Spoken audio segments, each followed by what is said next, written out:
Hello ಮುತ್ತೂರೇ, ಕೇಳಿಸ್ತಿದ್ಯಾ? ನಮಸ್ತೆ ನಮಸ್ತೆ, ನಾನು ಕೇಳಿಸ್ತಿದೆ ಹೇಳಿ. ಅದೇ ನಾನು ವಿಶ್ವ ಅಂತ ಎಸ್ ಎಸ್ ಟಿವಿಯಿಂದ ಕಾಲ್ ಮಾಡ್ತಿರೋದು. ಹಾಂ ಹೇಳಿ ಹೇಳಿ. ಸರ್ ಅದೇ ರಾಕೇಶ್ ಅವ್ರ ವಿಚಾರ ನಿಮ್ಗೆ ಯಾವಾಗ ಗೊತ್ತಾಯಿತು ಅಂತ? ಈಗ ನಾನು ಒಂದು 6:20 ಗೊತ್ತಾಯಿತು. ಒಂದು 7 ಗಂಟೆಗೆ ಬಿಟ್ವಿ. ಹ್ಞೂ ಬೆಂಗಳೂರು ಬಿಟ್ಟು ಹೋಗ್ತಾ ಇದ್ದೀವಿ ಇವಾಗ. ಈ ಉಡುಪಿ ಹತ್ರ ಹೋಗ್ಬೇಕು. ಹ್ಞೂ ಹೇಳಿ, ಅದು ಗೊತ್ತಾಯಿತು ವಿಷಯ. ಅದು ಹ್ಞೂ ಏನೋ ಬೇಜಾರಾಯಿತು. ಅನ್ಎಕ್ಸ್ಪೆಕ್ಟೆಡಾಗಿ ಆಗ್ತವೆ ಇವೆಲ್ಲ. ಹ್ಞೂ ಆರೋಗ್ಯ ಭಾಳ ಮುಖ್ಯ.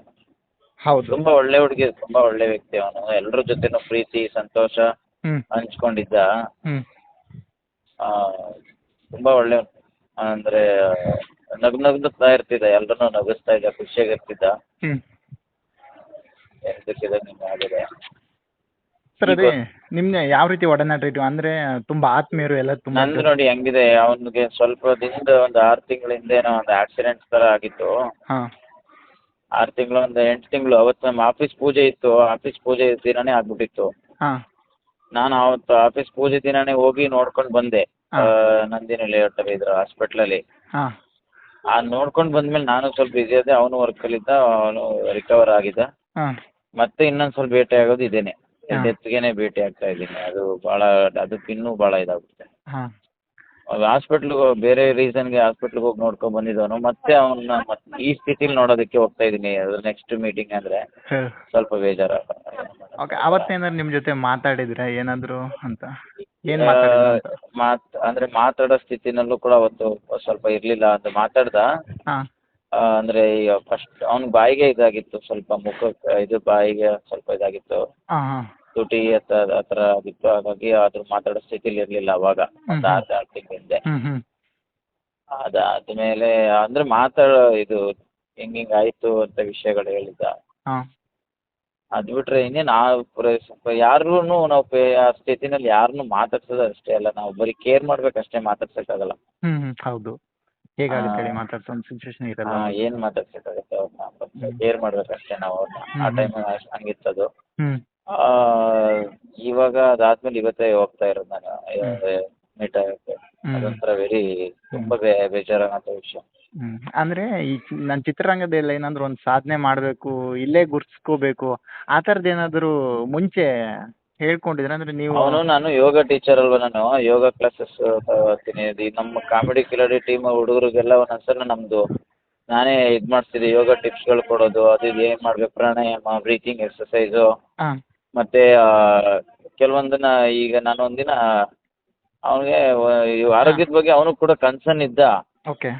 ಕನ್ಸರ್ನ್ ಅಂದರೆ ಈಗ ಅದು ಯಾವುದೋ ಒಂದು ಇದಕ್ಕೆ ಅಂದ್ಬಿಟ್ಟು ನಾನು ಯಾವುದೋ ಆಯುರ್ವೇದಿಕ್ ಕಷಾಯ ತೊಗೊಂಡಿದ್ದೆ. ಹ್ಞೂ ಹ್ಞೂ ಆ ಆಯುರ್ವೇದಿಕ್ ಕಷಾಯನ ಅವನು ತಗೊಂಡು ನಾನು ಹೋಗ್ಬೇಕಾದ್ರೆ ಮಾಮೂಲಿ ಜೊತೆಲಿದ್ದನಲ್ಲ, ಹ್ಞೂ ಹ್ಞೂ ಏನಂತ ಕೇಳ್ದೆ, ಆಯುರ್ವೇದಿಕ್ ಕಷಾಯ ಕಣೋ, ನನಗೆ ಮಾಮೂಲಿ ರೆಗ್ಯುಲರಾಗಿ ಕುಡಿತಾ ಇರ್ತೀನಿ ಅವಾಗ ಅಂತ ಹೇಳಿದೆ. ಹ್ಞೂ ಅಂದರೆ ಎಲ್ಲರೂ ಕುಡಿಬೋದಾಗಿರುವಂಥದ್ದು ಅದು, ಹ್ಞೂ ಹ್ಞೂ ರೆಗ್ಯುಲರ್ ಕಷಾಯಗಳು. ಹ್ಞೂ ಹ್ಞೂ ಅದಕ್ಕೆ ಅವನು ಏನಕ್ಕೆ, ಯಾವುದಕ್ಕೆ, ಯಾಕೆ, ಏನು ಅಂತ ಕೇಳಲಿಲ್ಲ. ನನಗೆ ಅದೊಂಥರ ಫನ್ನಿ ಆಗಿತ್ತು.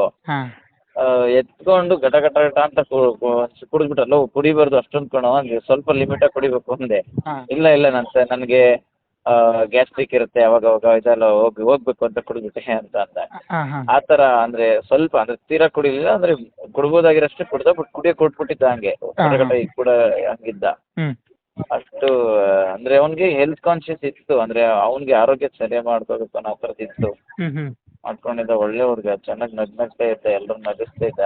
ಹ್ಞೂ ಯಾರಿಗೂ ಕೂಡ ಅವನು ಎಲ್ಲರೂ ಯಾರು ನೋಡಿದ್ರು ಅವ್ರ ಜೊತೆ ಜಾಲಿಯಾಗಿ ಮಾತಾಡ್ತಿದ್ದ, ಖುಷಿಯಾಗಿ ಫನ್ನಿಯಾಗಿ. ಇವತ್ತೇ ಪರಿಚಯ ಆದ್ರೂ ಅವ್ರ ಜೊತೆ ಫನ್ನಿಯಾಗಿರ್ತಿದ್ದ. ಆ ಥರ ನಾವೊಂದು 2 ಸರಿ ಸಿಕ್ಕಾಗ ಮಾತಾಡ್ಸಿದ್ವಿ ಆ ಥರ. ಈಗ ಅಲ್ಲಿ ನಿಂತಾಗ ಕೂಡ ಯಾರ್ಯಾವ್ರ ಪರಿಚಯ ಇಲ್ಲಾಂದ್ರೂ ಅವರು ತುಂಬ ಆತ್ಮೀಯವಾಗಿ ಮಾತಾಡ್ತಿದ್ರು, ಅಂಥ ಗುಣಗಳು. ಹೌದು. ಅದಕ್ಕೆ ಈ ಕಾಂತಾರದಲ್ಲಿ ಚಾಪ್ಟರ್ 1 ಕೂಡ ಭಾಗಿಯಾಗ್ತಿದ್ರು ಅಂತ ಕೇಳ್ಪಟ್ವಿ. ಅದ್ರ ಬಗ್ಗೆ ಏನಾದರೂ ಹೇಳಿದ್ರಾ, ಶೂಟಿಂಗ್? ಇಲ್ಲ, ಅದ್ರ ಬಗ್ಗೆ ಅಲ್ಲೇ ಹೇಳಿದ್ನಲ್ಲ ನಾನು ಅವನು ಹಾಸ್ಪಿಟ್ಲ್ ಆದ್ಮೇಲೆ ನೆಕ್ಸ್ಟ್ ಮೀಟಿಂಗ್ಗೆ ಇದು ಅಂತ. ನನಗೆ ಆ ಥರ ಅವ್ನ ಕಮ್ಯುನಿಕೇಶನ್ ಇಲ್ಲ. ನಾನು ತುಂಬ ಜಾಸ್ತಿ ಕಾಂಟ್ಯಾಕ್ಟ್ಸ್ ಇರಲಿಲ್ಲ ಅವನಿಗೆ. ಅಂದರೆ ಈ ಥರ ಏನಾದ್ರು ಇನ್ಸಿಡೆಂಟ್ ಆದಾಗ ಮಾತ್ರ ಹೋಗಿ ಮೀಟ್ ಆಗಿದ್ದು ಬಿಟ್ಟರೆ ಅದ್ರ ಬಗ್ಗೆ ಏನು ಡಿಸ್ಕಸ್ ಮಾಡಿಲ್ಲ. ಬರೀ ಗೊತ್ತಾಗ್ತಿತ್ತಲ್ಲ ಕಾಂತಾರದಲ್ಲಿ ಆ್ಯಕ್ಟ್ ಮಾಡ್ತಿದ್ದಾನೆ ಅಂತ. ಹೌದು. ಕಾಂತಾರ ಟೋನಲ್ಲಿ ಆ್ಯಕ್ಟ್ ಮಾಡ್ತಿದ್ದಾನೆ ಅಂತ ಗೊತ್ತಿತ್ತು. ಅದ್ರ ಬಗ್ಗೆ ಏನು ಮಾತಾಡೋದು, ಮಾಡ್ತಿದ್ದಾನೆ, ಅಪ್ರಿಷಿಯೇಷನ್ ಆಗಿದ್ವಿ ಅಷ್ಟೇ, ಚೆನ್ನಾಗಿ ಮಾಡಲಿ ಅಂತ ಇದು ಆ ಥರ ಅಷ್ಟೇ.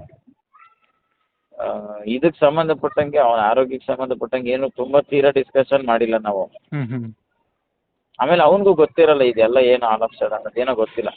ದೇವ್ರು ಭಗವಂತ ಆತ್ಮಕ್ಕೆ ಸದ್ಗತಿ ಸಿಗ್ಲಿ, ಒಳ್ಳೇದು ಆತ್ಮಕ್ಕೆ ಸದ್ಗತಿ ಕೊಡ್ಲಿ ದೇವರು.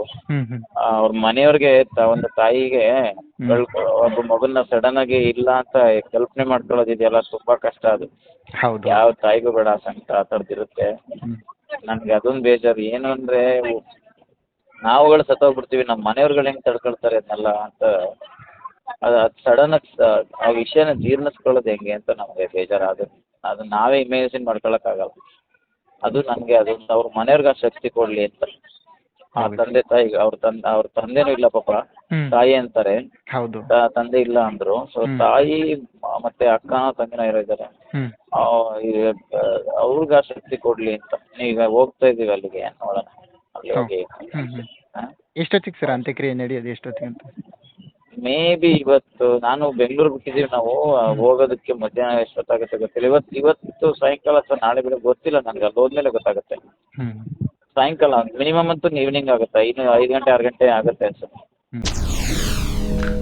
SS ಟಿವಿ ಸಿನಿಮಾ ಜಗತ್ತಿನ ಕ್ಷಣ ಕ್ಷಣದ ಸುದ್ದಿಯೊಂದಿಗೆ.